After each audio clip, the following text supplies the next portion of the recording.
El Antiguo Testamento presenta un caso interesante para estudiar el punto de vista de Dios sobre la historia. Es el caso del rey Omri. Hay 13 versículos dedicados a la vida de este rey infiel y terminan con este solemne resumen. Y Omri hizo lo malo delante de los ojos de Jehová y hizo peor que todos los que habían reinado antes de él. Esto está en 1 Reyes 16, 25. Aparentemente los escritores bíblicos no desearon gastar mucho tiempo en palabras con él.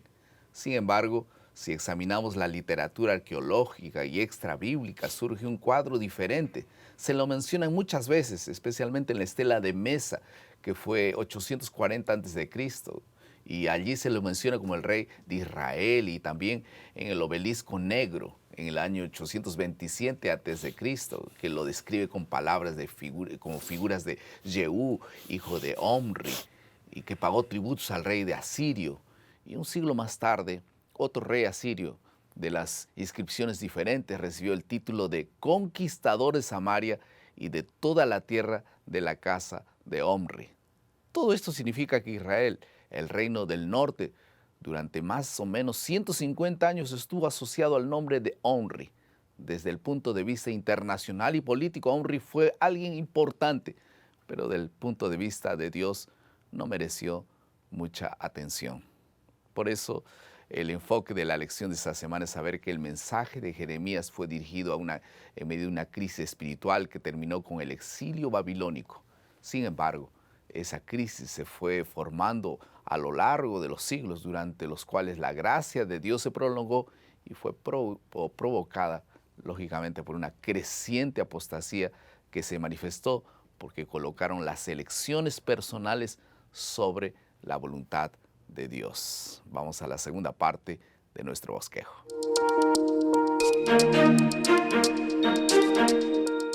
Ya estamos listos entonces para poder desarrollar la lección número 2, que tiene como título La crisis interna y externa. Y para comentar esta segunda lección de este libro fascinante, Jeremías, está con nosotros el doctor Carmelo Martínez, quien es profesor de teología en la Universidad Adventista del Plata en Argentina. Bienvenido, pastor. Muchas gracias, un privilegio, un gusto de acompañarte nuevamente. Estamos ahora listos para hacer una oración y que Dios bendiga este momento especial del estudio de su palabra, por favor. Nuestro Padre, nuestro Dios, queremos pedirte que al abrir tu palabra nos puedas guiar.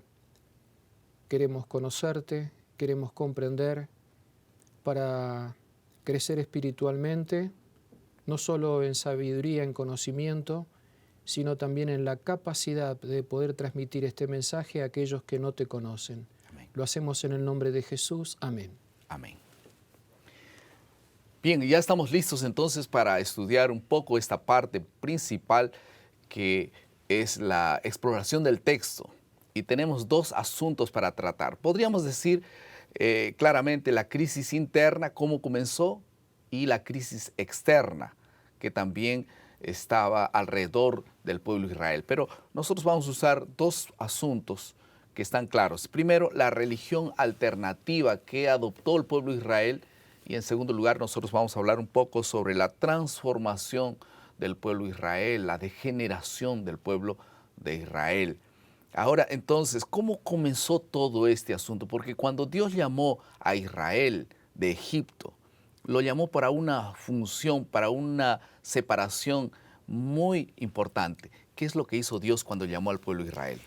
Mira, Jeremías, en el capítulo 2, verso 3, dice: Santo era Israel a Jehová, primicias de sus nuevos frutos. Y agrega, todos los que le devoraban eran culpables. Mal venía sobre ellos, dice Jehová. Fue elegido para ser un pueblo santo delante de Dios y ser las primicias, digamos así, lo mejor, lo reservado, el tesoro de Dios estaba depositado sobre el pueblo de Israel. Y tenía la bendición de ser un pueblo protegido. Dice, si alguien llegara a tocar a mi pueblo santo, dice, mal le va a ir, como aparece allí en Isaías cuando dice, si alguien toca la niña de mi ojo, está tocando, es como si me estuviera tocando, tocar al pueblo es tocar la niña del ojo de Dios. Así, de esa manera, Dios consideraba a este pueblo en esa primera relación, en ese origen de Dios y su pueblo. Consagrado al Señor, ¿no?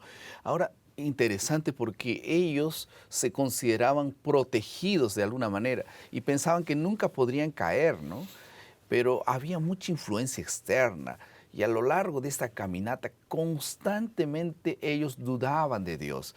Y a pesar de las evidencias claras, apenas Moisés subió al monte, ellos ya construyeron un altar paralelo, ¿no? Esta es la famosa elección, la religión alternativa que ellos tenían. En caso aquella no funcionara, vamos a tener una alternativa, ¿no? Sí, bueno, Isaías ahora muestra eso en el capítulo 2, el verso 11, cuando dice, como una pregunta lo dice, ¿no? ¿Acaso alguna nación ha cambiado sus dioses, aunque ellos no son dioses? Dice, sin embargo, mi pueblo ha trocado su gloria por lo que no aprovecha. Aquí está lo que tú dices, la alternativa religiosa de Israel de cambiar a este Dios que los había santificado, que los había consagrado, que los protegía por cualquier otra cosa que no fuera Dios. Dioses paganos. En realidad, los dioses paganos no existían. O sea, adorarían a nada. Al final de cuentas era así, ¿no? Ahora, este asunto, la división del reino en el año 930 a.C., después que el hijo de Salomón terminara provocando aquella separación, realmente era una, entre comillas, una excusa para liberarse de Dios de alguna manera y cambiar el santuario, el templo de Jerusalén por otro lugar. Claro. Y allí es que acabó realmente el inicio del fin de estas 10 tribus que terminaron prácticamente afuera, ¿no? Sí, fíjate tú, el pueblo de Israel se conformaba en la unidad de 12 tribus.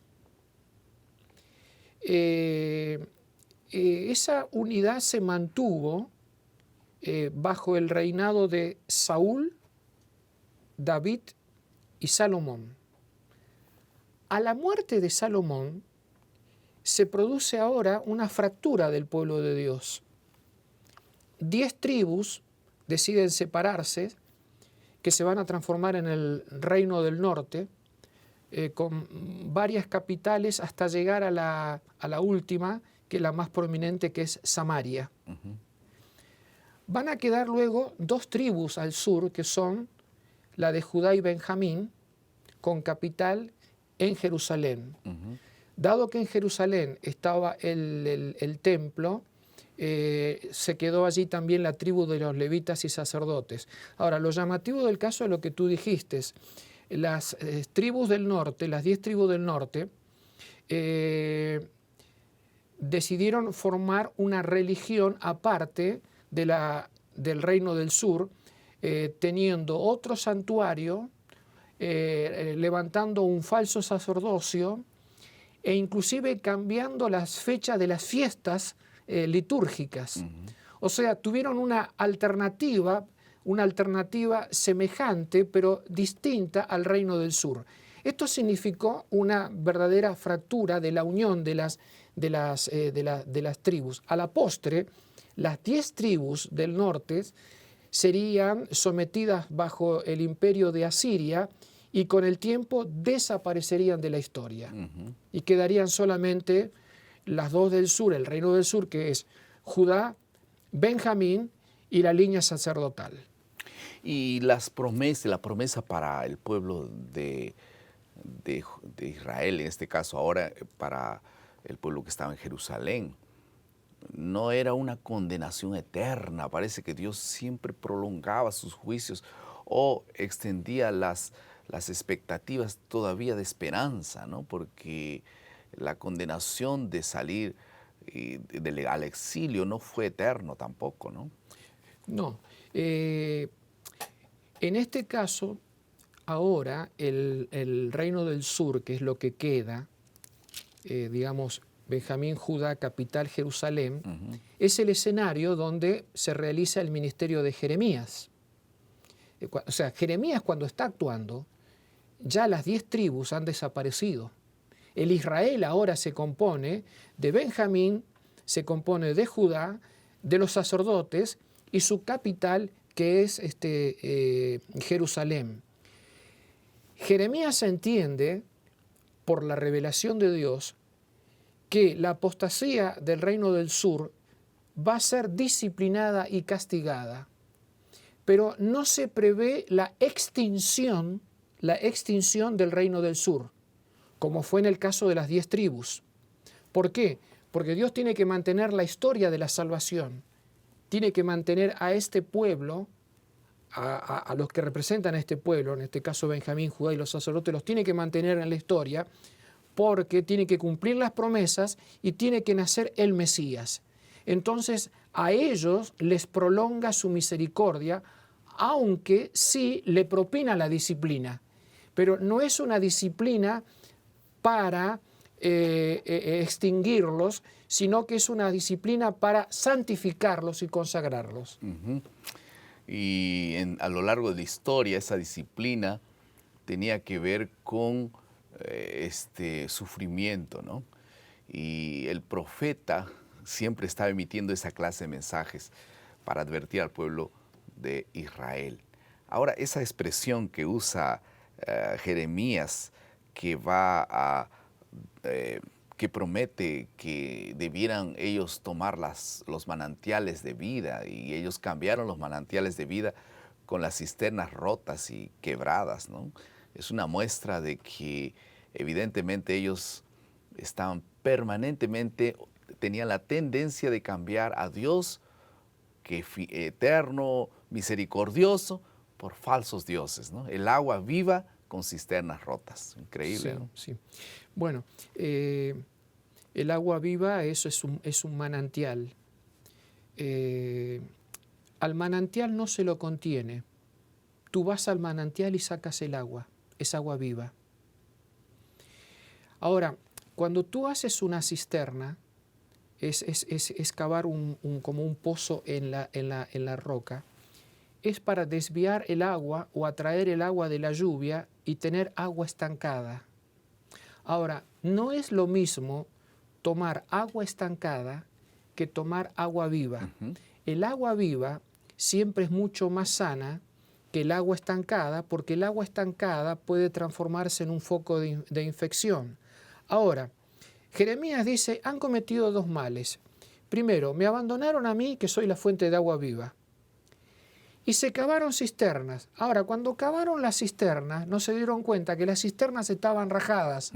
O sea, que si querían juntar agua, en realidad el agua no la podían juntar porque la cisterna ya estaba rajada. O sea, ¿qué juntaban? Nada. O sea, no tenían ya la capacidad de tomar agua viva, de relacionarse correctamente con Dios. Recordemos que Jesús también usó la figura del agua. Yo soy el agua de vida. Yo soy el que la doy abundantemente. El pueblo de Israel en ese momento había dejado a su fuente de agua. Y termina la lección mencionando algunas metáforas interesantes. Muy interesantes. Como por ejemplo, en el versículo 20 del capítulo 2 usa la expresión ramera, ¿no? Muy fuerte para decir cómo se desviaron, cómo se prostituyeron, cómo se degeneraron. Y después usa la expresión de la vid escogida, excelente, siendo cambiada por la vid extraña. Que esa palabra extraña aquí tiene que ver mucho también con la mujer ramera, ¿no? Como Sí. una cosa diferente de lo normal, ¿no? ¿Y qué otras metáforas usa allí Jeremías? Bueno, en el mismo capítulo 2 aparecen otras metáforas, como por ejemplo, dice, habla del caso de la dromedaria. El versículo 23, ¿no? Sí, el versículo de dromedaria y asno montés, ¿no? Usa una serie de animales a los cuales los compara para mostrar la desviación de la que tú hablaste, ¿no? Y mostrar estos ejemplos para ver cómo ellos ahondaron su apostasía. Ujú. No es igual asno montés con un asno que es doméstico y todo lo que se volvió salvaje, ¿no? En otras palabras, Ese es el distorsionado. punto, todo se volvió salvaje. Ujú. Y ahora para terminar, hablando de Babilonia, Egipto y etcétera, ¿cómo la crisis que ocurrió externamente, porque hay una conclusión muy clara que todos debiéramos entender, lo que generó la crisis interna no es producto de la crisis externa. Hubo crisis externas también, las guerras entre los países extranjeros, pero realmente lo que ocasionó la crisis, la caída de Jerusalén, fue la propia crisis interna, ¿no? Que también tenía que ver con la crisis externa. Sí, hay una crisis externa que va en paralelo con la crisis interna del pueblo de Israel. Esta crisis, la crisis externa, es una crisis política, porque supone, en primer lugar, la caída de Samaria en el 612 y la caída de Egipto en el año 605. Es interesante, tanto en la caída de Samaria como en la caída de Egipto interviene Babilonia. O sea, Babilonia es la que ahora llega al escenario político de la zona en la cual está el pueblo de Israel. Babilonia llega a ser ahora el imperio dominante al cual Jeremías llama la atención a los reyes y al pueblo, porque él ya anuncia que desde el norte llegará la disciplina, desde Babilonia llegará la disciplina. Esos hechos cambiantes de la caída de Samaria por un lado y la caída del poder de Egipto le permitió a Babilonia entrar en ese escenario. Ahora, Babilonia, en palabras de Isaías, se va a transformar en la vara y el báculo del furor de Jehová. Será el instrumento de la disciplina para el reino del sur, para Judá, Benjamín y los sacerdotes. Y muchas veces nosotros también somos afectados por las crisis externas, los problemas que hay en el mundo político, que puede afectar la vida interna, pero todo depende de cómo nosotros estemos preparados para estar en este mundo y salir victoriosos. Vamos a hablar un poco de eso en la aplicación. Vamos ahora a la tercera parte de nuestro bosquejo, que es la aplicación.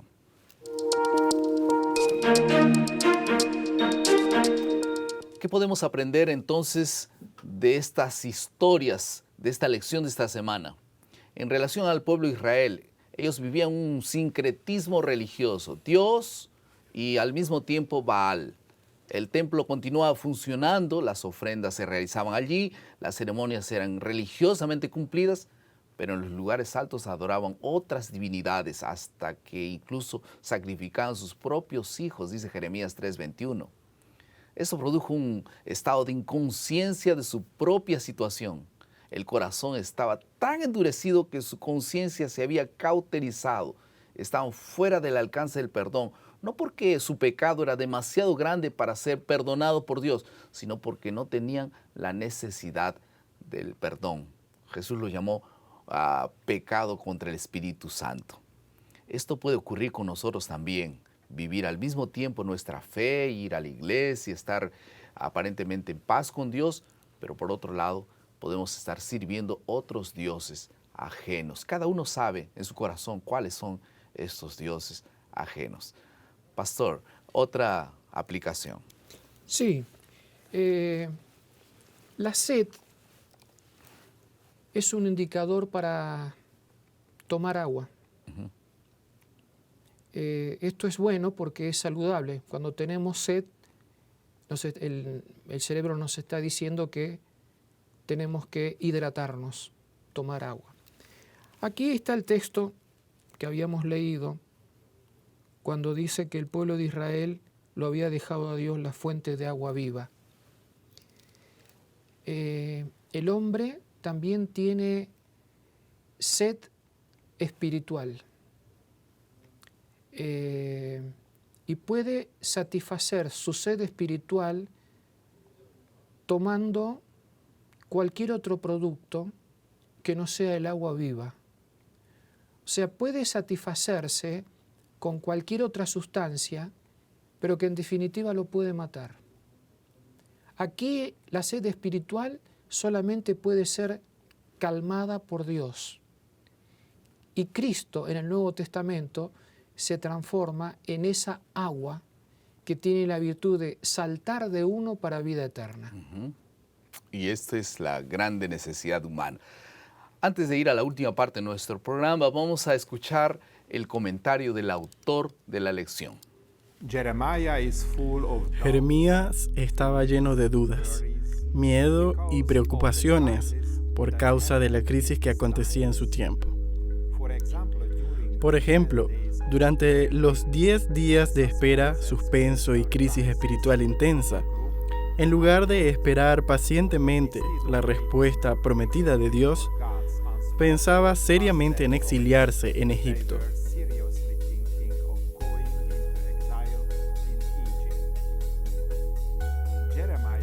Jeremías finalmente transmitió el mensaje de Dios y el pueblo escuchó. Eso generó un segundo pensamiento. Si se quedaba en Judá, no tendría que preocuparse con la ira de Nabucodonosor, siempre y cuando el rey de Babilonia se convirtiera en una herramienta de la misericordia de Dios. Dios le dijo a Jeremías: «El poder está en mis manos y yo te cuidaré. Nada te pasará sin que yo lo sepa». Este segundo mensaje era un aviso a Jeremías también.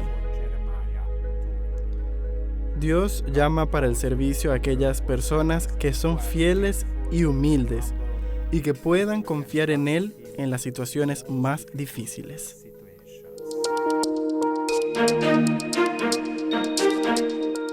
El servicio activo para Dios está directamente relacionado con los deberes comunes de la vida. Aún con las ocupaciones más humildes, debemos servir a Dios en el lugar donde Él nos coloca. Este es un asunto claro. Si Dios te colocó en ese lugar, es para servirlo, es para poder crecer, avanzar.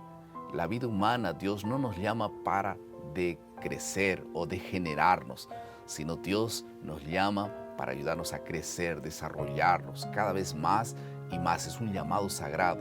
Y para poder desarrollarnos cada día más y más, para poder avanzar y crecer, la Biblia dice que no hay otra forma sino entrando en contacto con Dios, tomando decisiones, adquiriendo hábitos espirituales, hábitos misioneros. Por eso al final de esta jornada, el desafío para poner en práctica esta semana es: vamos a buscar a Dios todos los días.